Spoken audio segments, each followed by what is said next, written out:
depuis 6 ans, on assiste à une déstabilisation de l'économie mondiale à cause de cette crise financière, suivie de cette crise des dettes souveraines. Et donc, il faut essayer de comprendre pour quelles raisons on a cette déstabilisation. On a eu cette crise à caractère systémique. Et quand on creuse un tout petit peu sur les causes et le diagnostic que l'on peut faire de cette crise, on s'aperçoit que les marchés financiers, et dans ces marchés, une catégorie particulière de produits financiers a été à l'origine de la crise. Si on veut donc éliminer la spéculation actuelle, et si l'on veut restabiliser le système, il est important de regarder de plus près la fabrication de ces produits et même de les éliminer. Et une partie de ces produits dérive de ce qu'on appelle les taux de change et les taux d'intérêt. Ces produits financiers dérivés sont là normalement pour stabiliser le système économique mondial. Si on élimine ces produits financiers dérivés, il est clair qu'à ce moment-là, des places comme la City ou la place de New York, Wall Street, auraient beaucoup moins de raisons d'être, puisque l'essentiel de la spéculation internationale passe par ces places financières.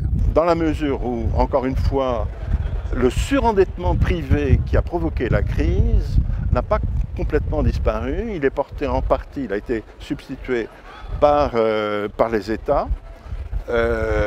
Et donc, tant qu'il n'y aura pas un apurement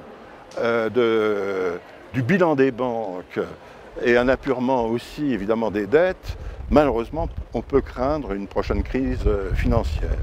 On n'a pas changé fondamentalement la logique du système. Est-ce qu'on peut dire qu'aujourd'hui, la situation est meilleure que celle d'hier? Je ne le crois pas, et je crois même qu'elle empire. Et tout ceci nous prépare malheureusement à une prochaine crise financière d'envergure. Pourquoi?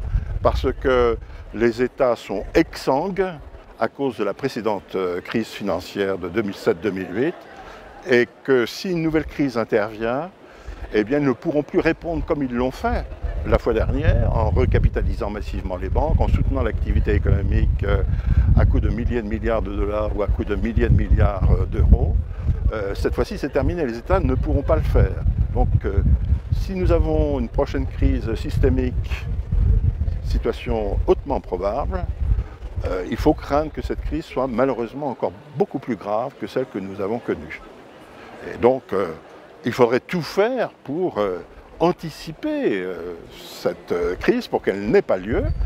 Mais nous n'avons pas l'impression qu'avec les réunions européennes ou les réunions du G20, cette anticipation soit réellement faite aujourd'hui. Je continue à écrire des articles, des ouvrages. Depuis que je suis à la retraite, j'ai sorti 3 ouvrages. Il y en a un 4e qui va sortir très prochainement. Je participe surtout à des universités d'éducation populaire. Je donne des conférences à chaque fois que cela est possible, et surtout dans notre région où il y a beaucoup d'occasions pour essayer d'expliquer le monde dans lequel on est, et surtout la crise qui se développe en ce moment, qui est d'une gravité extrême.